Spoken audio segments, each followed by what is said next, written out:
입니까? 예.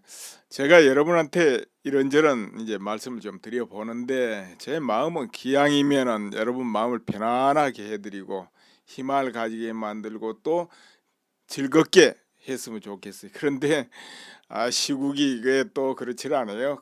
그렇다 보니까 또 어떻게 답답한 소리도 많이 하고 그렇습니다. 저는 전혀 그런 거 하기 싫은데 사실은 또 나무 허물을 이야기하고 싶지도 않는 사람이고, 그런데 이제 시국이 그러다 보니까 이런저런 이제 말씀을 드릴 수밖에 없고 그런 것 같습니다.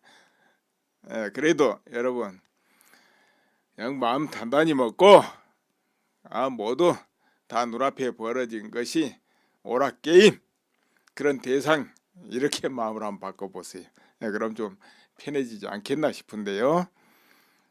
그리고 지금보다 더한 게 있어도 더한 게 와도 그까짓 거 이제 이런 정도 마음을 먹으시고, 오늘도 제 이야기 한번 들어보시기 바랍니다. 김관진 전 장관, 이분이 사성 장군의 합참의장 지냈고 이명박 대통령 때 바로 국방부 장관을 지냈죠. 그리고 박근혜 대통령 때는 안보실장을 지냈습니다. 자, 이런 분이요, 지금 댓글 이걸로 인해서 이제 구속이 됩니다. 댓글. 그러니까는 2010년, 2012년 그때 연재욱 전 사이버 사령관인데, 여권을 지지하고 야권을 비난하는 온라인 정치 관여 활동을 벌이려 한 그런 지시한 혐의. 그렇게 이제 그것이 군 형법상으로 볼 때는 이제 정치 관여라는 거죠. 군은 정치에 관여 안 해야 되는데 그래가지고 이제 구속영장을 8일 청구한 거 아닙니까? 그런데요, 또 이런 것도 추가되어 있어요. 그 당시 사이버 사령부가 댓글 공작에 투입할 군무원 79명을 이제 채용했는데 그 군무원들이 친정부 성향을 지녔냐 안 지녔냐 그 기준으로 선발을 하도록 했다, 이런 이야기죠. 신원조사 기준 해가지고. 그래서 이제 그러다 보니까 호남이라든가 특정 지역 출신을 배제태로 조치한 혐의가 있다. 그러니까 그것이 바로 직권남용이다, 이런 거죠. 그냥 갖다 직권남용하면 직권남용이다, 이런 거예요. 자, 그래서 이 부분에서 김 전 장관 측은 이제 이렇게 말하는 거죠. 그것은 사이버 활동이 북한의 국내 정치 공작에 대처하는 정상적인 작전이었다, 이렇게 주장하는 거예요.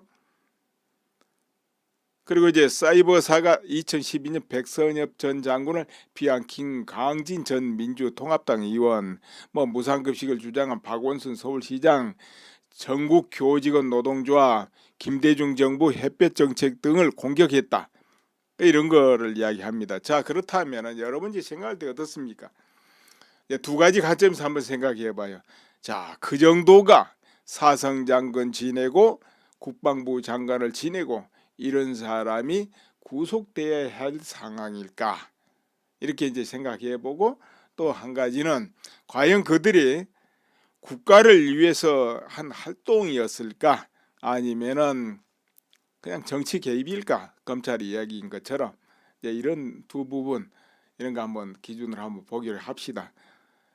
그런데 2012년 2010년 이쯤에도 그렇고 지금도 그렇고 그 전에도 그렇습니다만은 이 북한에서는 아주 국력을 기울여 가지고, 아까 79명 그랬죠. 참 저거 아무것도 아니네. 왜 그러냐면 북한에서는 그런 부분에 종사를 하는 사람이 해킹이 됐던 남한의 어떤 댓글 조작이라든가 게시판의 조작이라든가 추천 조작이라든가 이런 게 종사하는 게 알려지기로는 6천 명 이렇게 알려져 있어요. 더 많을지도 모르죠. 그 나라는 도대체 알 수 없는 나라니까. 그러니까 이게 사실은 상대가 어떻게 보면 안 돼요.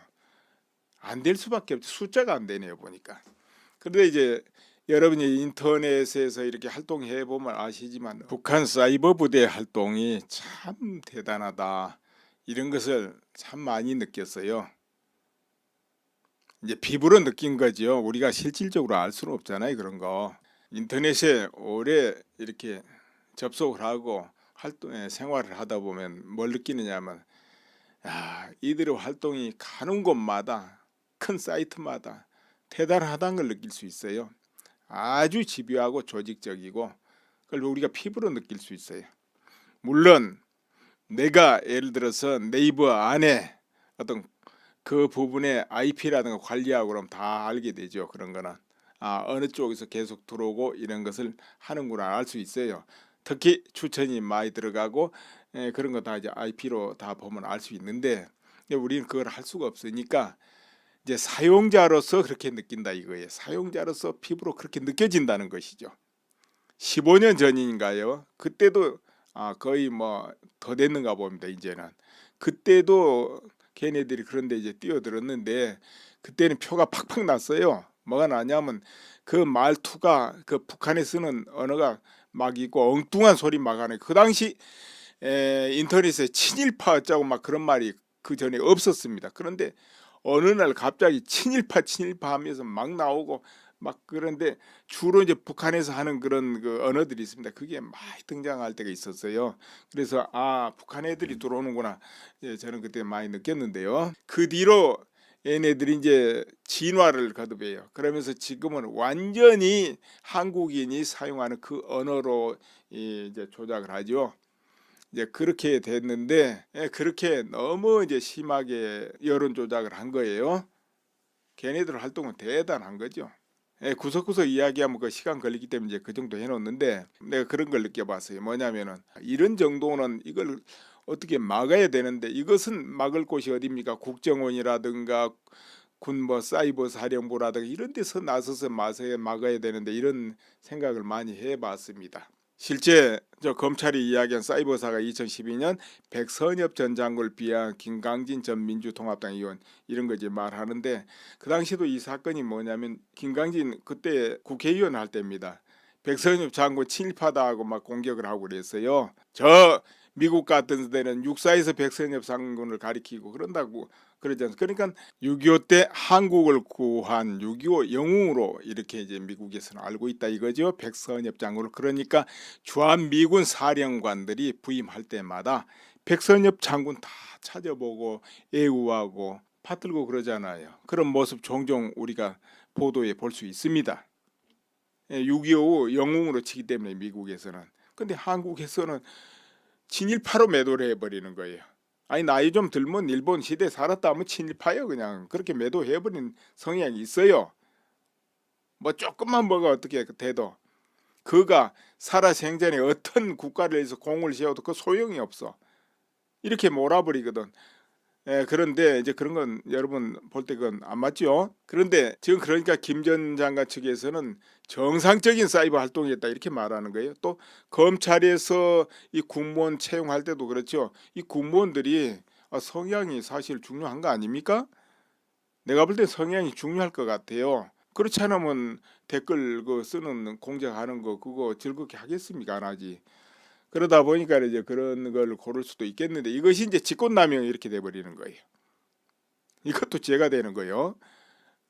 그리고 이제 사이버 사령부가 국가를 위해서 북한의 그 인터넷상에 조작하는 것을 막기 위해서 활동했다. 이제 그러다 보니까 그것이 아무래도 야권, 그 당시 야권이겠죠. 이제 자익 성향을 지닌 단체들을 뭐 공격하고 그러지 않겠습니까? 그러다 보니까 그게 정치 활동이다. 군 형법상 정치 관여다. 이렇게 이제 시각이 돼버린다 이런 거죠. 그러나 이제 한쪽에서는 그거는 정상적인 국가를 위해서 하는 일 아니냐 이렇게 하지만 또 한쪽에서는 그거 정치 관여했네 이렇게 볼 수도 있고 이렇게 돼버리는 거예요. 여러분이 생각할 때는 어떻습니까? 그렇다면은 어떻게 여러분이 만약 장관을 하고 뭘 하면 그걸 그냥 가만히 방치해야 되겠습니까? 나라를 지켜야 하는 책임 있는 사람들. 자, 그리고 이런 거 있어요.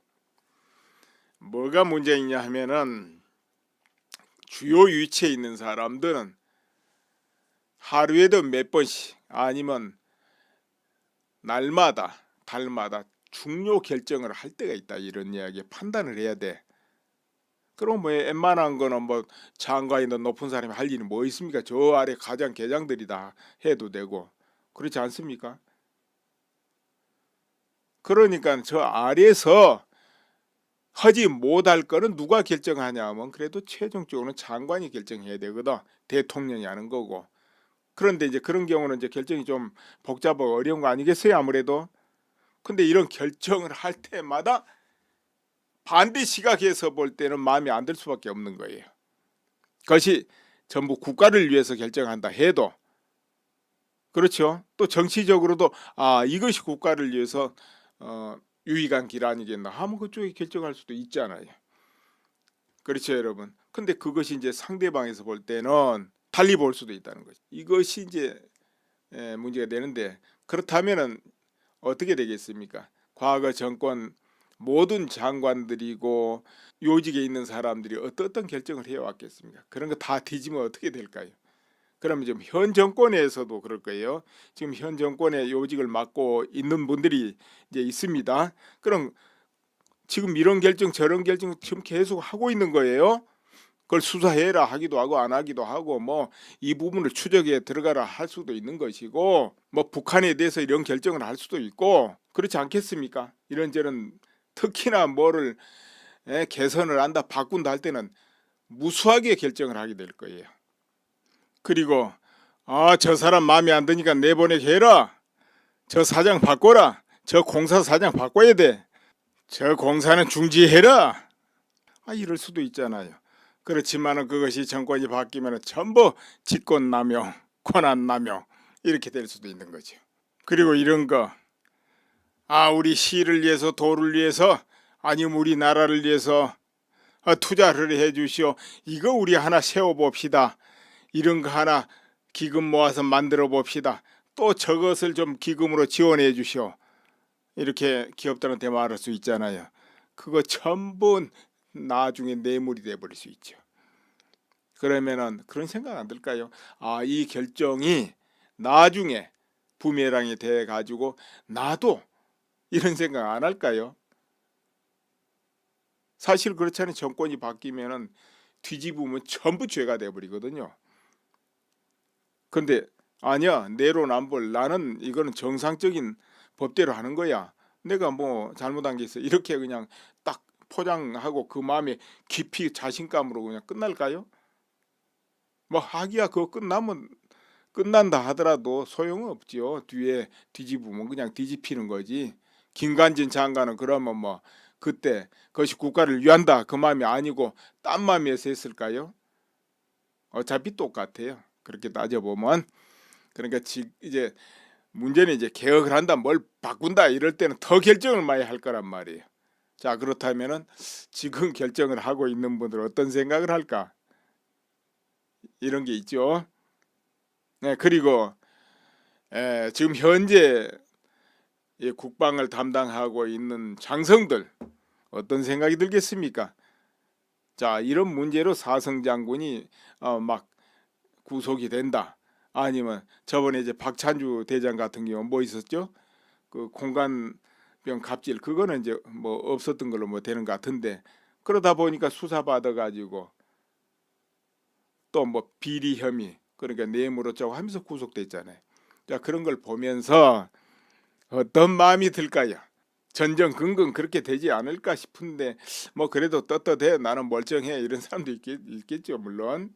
그런데 그리고 또 검찰도 그렇잖아요. 두 명이 그 검사 한 분 뭐 변호사 한 분 이래가지고 두 명이 자살했단 말이에요.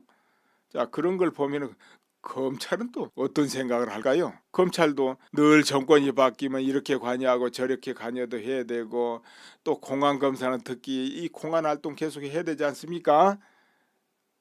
뭐 빨갱이 잡는 일을 하는 게 공안이니까 자, 그렇게 할 때 이렇게 되면 이게 죄가 될 수도 있고 저게 죄가 될 수도 있고 그런데 그것도 어떻게 생각이 들까요? 그럼 뭐 현재 정권에서 잘 나가고 있다 해도 다음에는 타겟가 될 건데 그 어떤 생각이 들까요? 그냥 그럴 것 같으면 내 평생 한 30년 그냥 정권 잡아버려야지 뭐 이럴까요? 우리나라는 운명적이라 해도 좋고 아무튼 간에 남북 간에도 그렇고 한국 내부에서도 극과 극이 충돌하고 있는 이런 현상, 흔히 말하면 양쪽에서 열차가 지금 달려와서 충돌하는 그런 정도 이렇게 봐야 될 형편이에요. 그렇지만은 모두가 딱 자각을 해가지고 또 우리 한국어에서 같이 살자 하면서 서로 넉넉한 마음으로 단합하고 서로 보호하고 양보하고 이렇게 할 수도 있는 것이죠. 아니 그렇게 됐으면 좋죠. 그런데 이제 우리 국민들이 이제 지혜를 발휘하고 마음을 넓게 쓰고 넉넉하게 쓰고 그리고 현 정권에서도 그렇게 넉넉하게 마음을 쓰고 정말 모두가 이 국가 안보 국가란 테두리 안에서 한다면은 어느 선에서 이렇게 화합적으로 할 수도 있겠지요. 참 지혜롭게 해야죠. 왜 그러냐? 우리나라 앞에는 두 길밖에 없으니까. 자유민주 체제를 잘 유지하면서 북한을 뭐 평화적으로 하면 더욱 좋고 그렇지 않아도 흡수 통일하든 어떻게 하든 남북 통일을 해가지고 좀 시련은 있지만 그로부터 더욱 강한 나라로 도약하는 것 이제 이런 것이 이제 길이 있고요. 또 한 가지 길은 여러 가지 뭐 충돌이고 다른 건 다 피곤하고 남북 그냥 현 상태에서 평화롭게 한번 살아보자 전쟁하지 말고 하면서 그런 명분으로 하면서요. 이제 북한은 핵이 있으니까 전쟁할 수도 없잖아 이래가면서 그냥 이 상태에서 북한에 퍼주고 또 북한하고 거래하고 이렇게 나가는 것이죠. 이제 그 길은 뭐겠습니까? 작전권, 전작권도 해소하고 미군도 이 땅에서 결국은 철수시키고 그리고 연방제로 가고 뭐 그런 거 그 길이죠. 이제 그렇게 하려면은 또 거기서 엄청난 시련이 따릅니다. 미군 철수 그럼 국민들 이제 대다수 또 반대한다면은 누군가 또 이론을 전개할 겁니다. 미군이 가면은 오히려 우리나라가 더 좋고 남북이 화합하고 편하게 살고 이렇게 하면 좋잖아 이래가면서 그러면 또 많은 사람이 또 박수치고 언론에서 뻥뻥 터뜨리고 그러다 보면은 또 그렇게 돌아가고 또 그러다 보면은 그런 국회의원이 또 당선되고 이렇게 돌아가는 것이죠. 그럼 이제 미군은 또 철수하게 되는 것이고 그때는 자 그렇게 되면 어떻게 됩니까? 그 다음에는 남은 수순이 뭐겠습니까? 평화협정 맺자 연방제 하자 그런 거 아닐까요? 결국은 그러면 이제 연방제를 해서 설령 한국에서 대통령이 나온다 하더라도 북한을 요리할 수 있겠습니까? 북한에서 뒤에서 다 지시하게 될 겁니다. 가지고 논다 이런 이야기예요. 이렇게 되는 거예요. 그렇게 되면은 천천히 압도당하는 것이죠. 왜 그러냐? 그렇지 않아도 막 휘둘리는데 그 지경 되면은 누가 찍소리도 못합니다. 그때 저항을 한다고요? 모두가 나서서 될 것 같습니까? 저항하겠죠. 하더라도 용납할 것 같습니까? 그냥 눌러버리죠. 그리고 요직에 있는 사람들, 책임감 있는 사람들, 높은 사람들 저항할까요? 아마 줄서기 바쁠걸요. 뼈저겠다면 바로 정 맞을 테니까 타겟도 되고 그러면 또 어떤 일은 저 외국으로 이제 눈을 돌리겠죠. 이런 일이 이제 벌어진다 이 말이에요. 그럼 여러분 그런 거 상상 마세요. 이제 이렇게 되는데 어느 길을 선택하느냐는 누가 결정하네요. 국민이 합니다. 표를 찍고 그런데 국민이 결정 못할 수도 있어요. 예를 들어 선거하고 국민투표를 해도 국민투표가 정상적으로 될 때는 그거 돼요. 근데 정상이 안 된다 하면 어떻게 되겠습니까? 국민의 뜻하고 다른 결정 나오잖아요. 이제 어떤 힘이 막 몰아치기 시작하면 그렇게 될 수 있어요. 거기에 대해서 뭐 시비하고 저항한다? 그냥 바로 정맞는다니까요. 단계적으로 차례차례 무너진다니까요. 자 그런 길이 있어요. 그래서 지금부터라도 우리나라 요직에 있는 분들 뭐 검찰이든 국회의원이든 그리고 모든 공무원이든 그리고 언론인들 모두 살기 위해서 자각하고 스스로 애국자가 되고 스스로 먼 길을 보고 잘 결정해야 되지 않겠냐 이렇게 봐요. 애국 시민들 흔히 말하는 서민들 국민들 이런 애들은 구경하고 좀 있어도 돼요. 그래야 한번 잘 결정해 봐고 이제 물론 이제 말이 그렇고요. 우리 국민들이 잘 결정해야 됩니다. 표 하나 찍을 때도 그렇고. 그래서 눈치나 살살 보고 있는 이런 이 정치인은 표 주지 말아야 돼요. 앞으로는 그렇다니까요. 근데 야 그러니까 또 그 말 듣고 보니까 이거 자한당 같은데 막 120석 150석 확보해야 되겠구만 이렇게 생각할 수 있습니다. 그렇죠?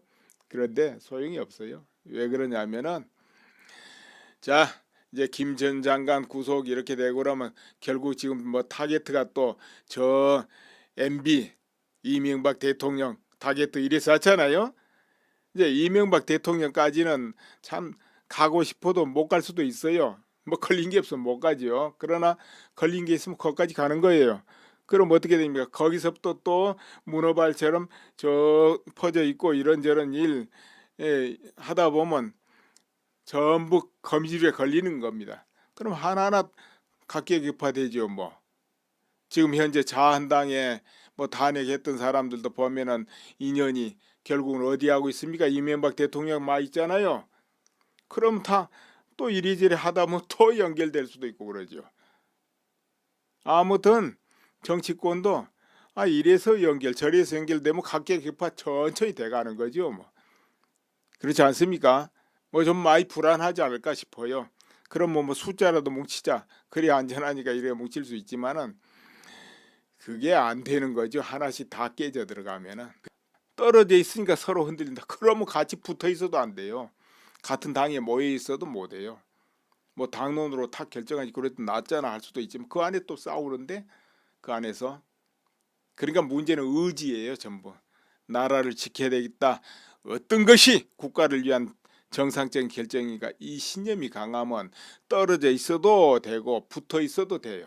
그러나 그게 적고 이해관계 눈치 이게 휩쓸린다면 안 떨어져 있고 같이 이제 합당을 하고 다 모여도 소용이 없고 현 정권에서 좀 강하게 한다고 해서 저항한다? 눈치 보는 사람 저항 못해요. 괜히 나섰다가는 정 맞을까 해가지고 그냥 무릎 꿇고 나중은 들어 누운다고요. 무슨 저항이에요? 차라리 외구로 튀는 게 더 빠르지. 그래서 무슨 저항을 한다 이런 거는 물론 떼거리가 같이 모이는 게 쉬운데요. 반드시 또 조직이라는 게 필요하죠. 그렇지만은 당이 하나 더 쪼개졌다 해서 저항 못하고 붙어있다고 해서 저항하고 그게 안 된다니까요. 지금 자한당 쪽에 이제 그런 말 할 거예요. 그래도 여당의 그 독주를 막으려면 120석, 130석, 뭐 150석 가까이 돼야 돼. 그거 상식으로 그렇죠 다. 그러나 그것도 제대로 활동하고 제대로 구조가 될 때 이야기죠. 이리저리 눈치나 보고 그런 사람들 뭐 많이 모이있으면 뭔 소용이 있어요. 이제 벼락이 막 떨어질 때 그때 다 줄 서버릴 때 다 눈 실실 깔아버릴 때 뭐 모여서 저항한다고요? 잘 될까요? 뭐 잘 됐으면 좋겠습니다만은 다들 잘 되길 바랍니다 저는. 그런데 그게 하는 거 보면 잘 되겠냐 이런 이야기요. 어차피 탄핵파 탄핵 아니파가 같이 또 끌어모여 가지고 당을 하나 만든단 말이에요. 그러면 기왕 모였으니까 참 더 눈치 보지 말고 이 국가를 위해서 좀 나라가 안정돼야 되게끔 이렇게 좀 정치를 하면 좋겠죠. 또 바른 길을 찾아보자. 잘못된 걸 고쳐보자. 의혹 있는 건 파헤쳐보자. 정의롭게 바로 잡아보자. 이렇다면 끌어모일 명분도 있는 것이죠. 그러나 그게 아니고 이합집산 또 자기들 이해관계 좀 강화하려고 그 짓거리 한다 하면은 그게 끌어모이면 뭐 하겠냐 이런 이야기죠. 또 그런 사람들이 국민투표 하나 해도 제대로 이끌어 가겠냐 이런 이야기예요. 예를 들어 나중에 개헌하고 국민투표 해도 그리고 국가가 중대한 기로에 섰을 때 그들이 몸을 던져서 뭐 할 것 같냐 이런 이야기죠. 그렇지 못할 거 의석 많이 늘려놓으면 뭐하냐 이거죠. 그렇게 박근혜 대통령한테 혜택을 입고서도 조금 뭐가 불리하고 마음이 안 든다 이래가지고 나라가 어떻게 되든 그 뒷일이 뻔히 보이는데도 탄핵에 덜렁 참여해가지고 그렇게 했잖아요. 그래 놓고 지금에 와서는 살벌하게 사태가 진행되고 뭔가 위태롭다 싶으니까 이제는 또 우리끼리 모여야 돼. 그렇지 않으면 괴멸돼. 보수가 이퇴해. 보수 연합해야 돼. 이러고 있잖아요. 그거 다 자기 이해관계들 확충하려고 그러는 것이 나라를 위해서 몸들이려고 그런 거 아니다. 나는 그렇게 봐요. 그래서 그저 오히려 소신껏 하려는 사람, 좀 잘해보려는 사람 이런 사람 표 줘야 된다 이 말이죠. 이제 그런데 흩어지든 뭐이든 결론은 다 똑같고 모여도 이해관계, 흩어져도 이해관계로 흩어지는 거. 뭐 아무리 나라가 중차대한 기로 서도 자기 몸 던져서 모이고 흩어지고 그렇지 않습니다. 그렇기 때문에 그 말이 현혹될 필요도 없다. 이런 이야기예요. 그러니까는 걱정이 되고 신상이 걱정되면 그때서야 난리라니까요. 이제 걱정은 자기들이 하라 이거예요. 또 설령 나라가 위태롭다 해도 결국 나라가 위태로우면 누가 제일 먼저 손해냐 이거죠. 제일 먼저 타겟트는 그래도 앞에서 내놓으라 하는 사람들 얼굴들이다 이거예요. 그러면은 이제 걱정 좀 해보라 이거예요. 저 힘없는 국민들이 나서서 이러고 저러고 하라고 하지 말고 힘 있는 사람들이 나서서 걱정 먼저 하고 책임도 져보라 이런 이야기예요. 오늘은 또 요 정도 하겠습니다. 연방제를 해서 설령 한국에서 대통령이 나온다 하더라도 북한을 요리할 수 있겠습니까? 북한에서 뒤에서 다 지시하게 될 겁니다. 가지고 논다 이런 이야기예요. 이렇게 되는 거예요. 그렇게 되면은 천천히 압도당하는 것이죠. 왜 그러냐? 그렇지 않아도 막 휘둘리는데 그 지경 되면은 누가 찍소리도 못합니다. 그때 저항을 한다고요? 모두가 나서서 될 것 같습니까? 저항하겠죠. 하더라도 용납할 것 같습니까? 그냥 눌러버리죠. 그리고 요직에 있는 사람들, 책임감 있는 사람들, 높은 사람들 저항할까요? 아마 출석이 바쁠걸요. 뼈 저겠다면 바로 정 맞을 테니까 타겟도 되고. 그러면 또 어떤 일은 저 외국으로 이제 눈을 돌리겠죠. 이런 일이 이제 벌어진다 이 말이에요. 그럼 여러분 그런 거 상상 마세요. 이제 이렇게 되는데 어느 길을 선택하느냐는 누가 결정하냐면 국민이 합니다. 표를 찍고. 그런데 국민이 결정 못할 수도 있어요. 예를 들어 선거하고 국민투표를 해도 국민투표가 정상적으로 될 때는 그거 돼요. 근데 정상이 안 된다 하면 어떻게 되겠습니까? 국민의 뜻하고 다른 결정 나오잖아요. 이제 어떤 힘이 막 몰아치기 시작하면 그렇게 될 수 있어요. 거기에 대해서 뭐 시비하고 저항한다? 그냥 바로 정 맞는다니까요. 단계적으로 차례차례 무너진다니까요. 자, 그런 길이 있어요. 그래서 지금부터라도 우리나라 요직에 있는 분들, 뭐 검찰이든 국회의원이든 그리고 모든 공무원이든 그리고 언론인들 모두 살기 위해서 자각하고 스스로 애국자가 되고 스스로 먼 길을 보고 잘 결정해야 되지 않겠냐 이렇게 봐요. 애국 시민들, 흔히 말하는 서민들, 국민들 이런 이들은 구경하고 좀 있어도 돼요. 그래야 한번 잘 결정해 봐고. 이제 물론 이제 말이 그렇고요. 우리 국민들이 잘 결정해야 됩니다. 표 하나 찍을 때도 그렇고. 그래서 눈치나 살살 보고 있는 이런 이 정치는 표 주지 말아야 돼요. 앞으로는 그렇다니까요. 그런데 그러니까 또 그 말 듣고 보니까 이거 자한당 같은데 막 120석 150석 확보해야 되겠구만 이렇게 생각할 수 있습니다. 그렇죠? 그런데 소용이 없어요. 왜 그러냐면은 자 이제 김 전 장관 구속 이렇게 되고 그러면 결국 지금 뭐 타겟트가 또 저 MB 이명박 대통령 타겟트 이래서 왔잖아요. 이제 이명박 대통령까지는 참 가고 싶어도 못 갈 수도 있어요. 뭐 걸린 게 없으면 못 가죠. 그러나 그러니까 그렇게 할 때 이렇게 되면 이게 죄가 될 수도 있고 저게 죄가 될 수도 있고 그런데 그것도 어떻게 생각이 들까요?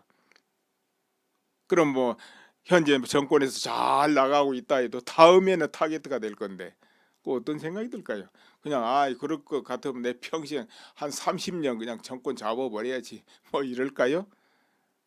우리나라는 운명적이라 해도 좋고 아무튼 간에 남북 간에도 그렇고 한국 내부에서도 극과 극이 충돌하고 있는 이런 현상, 흔히 말하면 양쪽에서 열차가 지금 달려와서 충돌하는 그런 정도 이렇게 봐야 될 형편이에요. 그렇지만은 모두가 딱 자각을 해가지고 또 우리 한국어에서 같이 살자 하면서 서로 넉넉한 마음으로 단합하고 서로 보호하고 양보하고 이렇게 할 수도 있는 것이죠.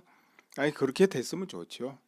그런데 이제 이제 우리 국민들이 이제 지혜를 발휘하고 마음을 넓게 쓰고 넉넉하게 쓰고, 그리고 현 정권에서도 그렇게 넉넉하게 마음을 쓰고 정말 모두가 이 국가 안보, 국가란 테두리 안에서 한다면은 어느 선에서 이렇게 화합적으로 할 수도 있겠지요.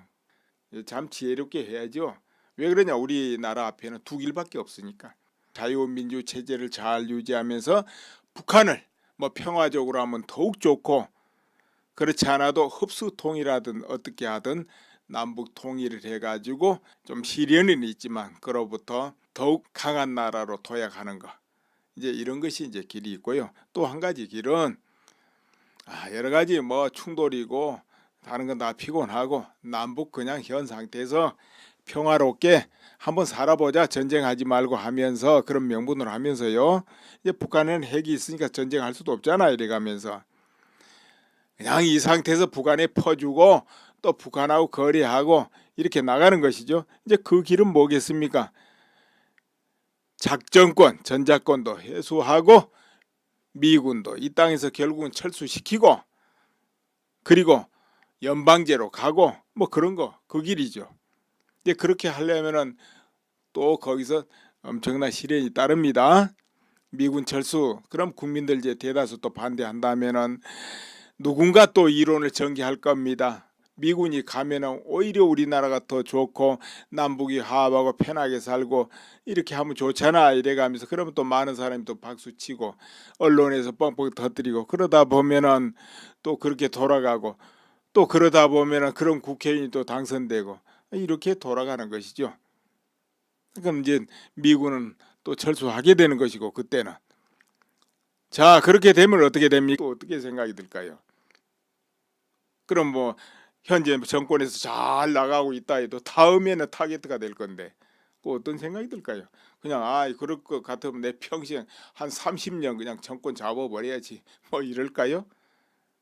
우리나라는 운명적이라 해도 좋고 아무튼 간에 남북 간에도 그렇고 한국 내부에서도 극과 극이 충돌하고 있는 이런 현상, 흔히 말하면 양쪽에서 열차가 지금 달려와서 충돌하는 그런 정도, 이렇게 봐야 될 형편이에요. 그렇지만은 모두가 딱 자각을 해가지고 또 우리 한국어에서 같이 살자 하면서 서로 넉넉한 마음으로 단합하고 서로 보호하고 양보하고 이렇게 할 수도 있는 것이죠. 그렇게 됐으면 좋죠. 그런데 이제 우리 국민들이 이제 지혜를 발휘하고 마음을 넓게 쓰고 넉넉하게 쓰고, 그리고 현 정권에서도 그렇게 넉넉하게 마음을 쓰고 정말 모두가 이 국가 안보, 국가란 테두리 안에서 한다면은 어느 선에서 이렇게 화합적으로 할 수도 있겠지요. 참 지혜롭게 해야죠. 왜 그러냐? 우리나라 앞에는 두 길밖에 없으니까. 자유민주 체제를 잘 유지하면서 북한을 뭐 평화적으로 하면 더욱 좋고, 그렇지 않아도 흡수 통일하든 어떻게 하든 남북 통일을 해가지고 좀 시련은 있지만 그로부터 더욱 강한 나라로 도약하는 것, 이제 이런 것이 이제 길이 있고요. 또 한 가지 길은 여러 가지 뭐 충돌이고 다른 건 다 피곤하고 남북 그냥 현 상태에서 평화롭게 한번 살아보자, 전쟁하지 말고 하면서, 그런 명분으로 하면서요. 이제 북한은 핵이 있으니까 전쟁할 수도 없잖아, 이래가면서 그냥 이 상태에서 북한에 퍼주고 또 북한하고 거래하고 이렇게 나가는 것이죠. 이제 그 길은 뭐겠습니까? 작전권, 전자권도 해소하고 미군도 이 땅에서 결국은 철수시키고, 그리고 연방제로 가고 뭐 그런 거, 그 길이죠. 이제 그렇게 하려면은 또 거기서 엄청난 시련이 따릅니다. 미군 철수, 그럼 국민들 이제 대다수 또 반대한다면은 누군가 또 이론을 전개할 겁니다. 미군이 가면은 오히려 우리나라가 더 좋고 남북이 화합하고 편하게 살고 이렇게 하면 좋잖아, 이래가면서, 그러면 또 많은 사람이 또 박수치고 언론에서 뻥뻥 터뜨리고, 그러다 보면은 또 그렇게 돌아가고, 또 그러다 보면은 그런 국회의원이 또 당선되고 이렇게 돌아가는 것이죠. 그럼 이제 미군은 또 철수하게 되는 것이고, 그때는 자, 그렇게 되면 어떻게 됩니까? 그 다음에는 남은 수순이 뭐겠습니까? 평화협정 맺자, 야, 전쟁하지 말고 하면서 그런 명분으로 하면서요. 이제 북한에는 핵이 있으니까 전쟁할 수도 없잖아 이래가면서 그냥 이 상태에서 북한에 퍼주고 또 북한하고 거래하고 이렇게 나가는 것이죠. 이제 그 길은 뭐겠습니까? 작전권, 전자권도 해소하고 미군도 이 땅에서 결국은 철수시키고 그리고 연방제로 가고 뭐 그런 거 그 길이죠. 이제 그렇게 하려면은 또 거기서 엄청난 시련이 따릅니다. 미군 철수 그럼 국민들 이제 대다수 또 반대한다면은 누군가 또 이론을 전개할 겁니다. 미군이 가면은 오히려 우리나라가 더 좋고 남북이 화합하고 편하게 살고 이렇게 하면 좋잖아 이래가면서 그러면 또 많은 사람이 또 박수치고 언론에서 뻥뻥 터뜨리고 그러다 보면은 또 그렇게 돌아가고 또 그러다 보면은 그런 국회의원이 또 당선되고 이렇게 돌아가는 것이죠. 그럼 이제 미군은 또 철수하게 되는 것이고 그때는 자 그렇게 되면 어떻게 됩니까? 그 다음에는 남은 수순이 뭐겠습니까? 평화협정 맺자 연방제 하자 그런 거 아닐까요? 결국은 그러면 이제 연방제를 해서 설령 한국에서 대통령이 나온다 하더라도 북한을 요리할 수 있겠습니까? 북한에서 뒤에서 다 지시하게 될 겁니다. 가지고 논다 이런 이야기예요. 이렇게 되는 거예요. 그렇게 되면은 천천히 압도당하는 것이죠. 왜 그러냐? 그렇지 않아도 막 휘둘리는데 그 지경 되면은 누가 찍소리도 못합니다. 그때 저항을 한다고요? 모두가 나서서 될 것 같습니까? 저항하겠죠. 하더라도 용납할 것 같습니까? 그냥 눌러버리죠. 그리고 요직에 있는 사람들, 책임감 있는 사람들, 높은 사람들 저항할까요? 아마 줄서기 바쁠걸요. 뼈저겠다면 바로 정 맞을 테니까 타겟 되고 그러면 또 어떤 일은 저 외국으로 이제 눈을 돌리겠죠. 이런 일이 이제 벌어진다 이 말이에요.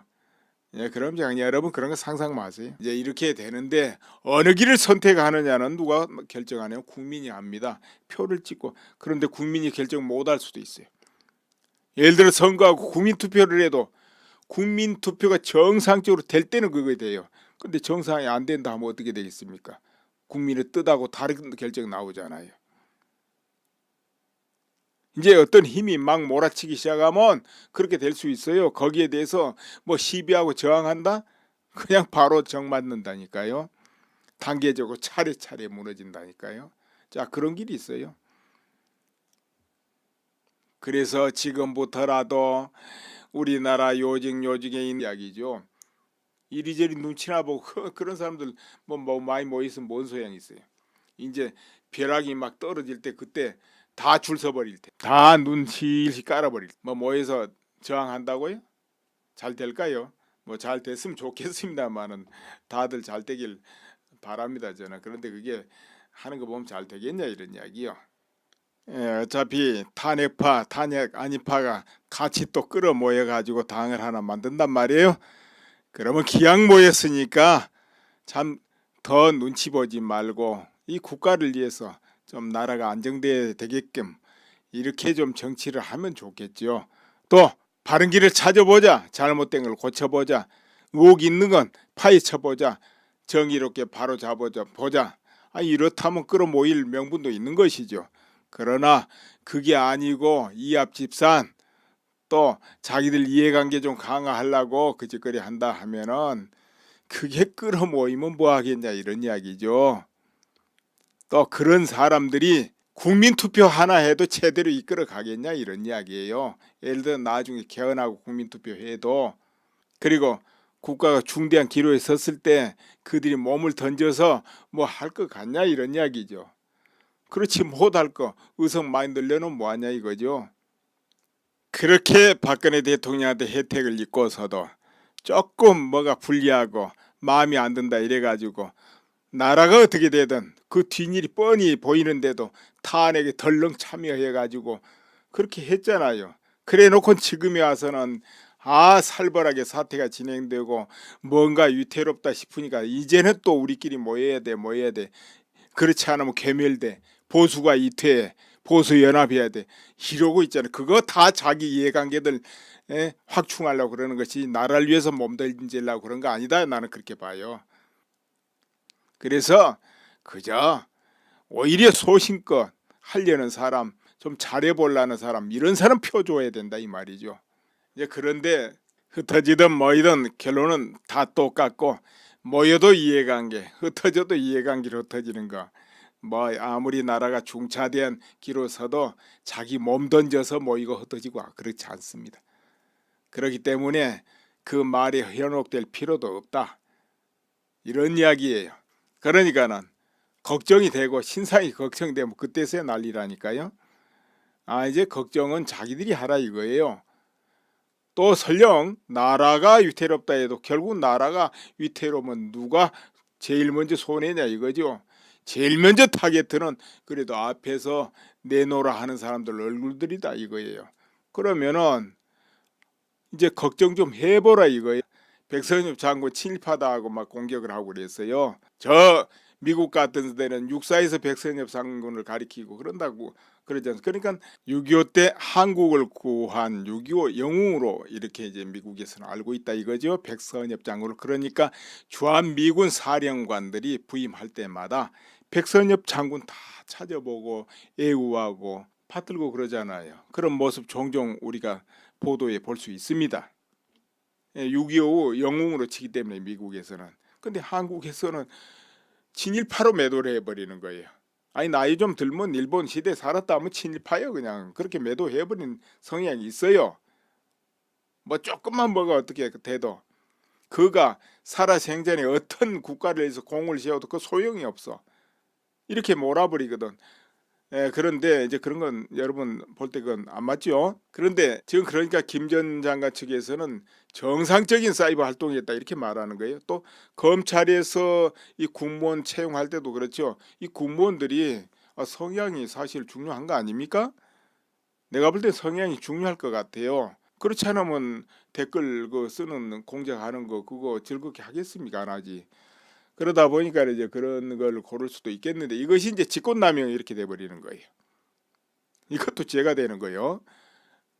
그리고 이제 사이버 사령부가 국가를 위해서 북한의 그 인터넷상에 조작하는 것을 막기 위해서 활동했다. 이제 그러다 보니까 그것이 아무래도 야권, 그 당시 야권이겠죠. 이제 자익 성향을 지닌 단체들을 뭐 공격하고 그러지 않겠습니까? 그러다 보니까 그게 정치 활동이다, 군 형법상 정치 관여다 이렇게 이제 시각이 돼버린다 이런 거죠. 그러나 이제 한쪽에서는 그거는 정상적인 국가를 위해서 하는 일 아니냐 이렇게 하지만 또 한쪽에서는 그거 정치 관여했네 이렇게 볼 수도 있고 이렇게 돼버리는 거예요. 여러분이 생각할 때는 어떻습니까? 그렇다면은 어떻게 여러분이 만약 장관을 하고 뭘 하면 그걸 그냥 가만히 방치해야 되겠습니까? 나라를 지켜야 하는 책임 있는 사람들. 자, 그리고 이런 거 있어요. 뭐가 문제이냐 하면은 주요 위치에 있는 사람들은 하루에도 몇 번씩 아니면 날마다 달마다 중요 결정을 할 때가 있다 이런 이야기 판단을 해야 돼.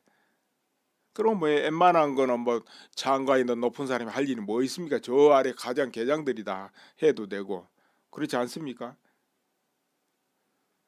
그러니까 저 아래에서 하지 못할 거는 누가 결정하냐 하면 그래도 최종적으로는 장관이 결정해야 되거든. 대통령이 하는 거고. 그런데 이제 그런 경우는 이제 결정이 좀 복잡하고 어려운 거 아니겠어요? 아무래도. 근데 이런 결정을 할 때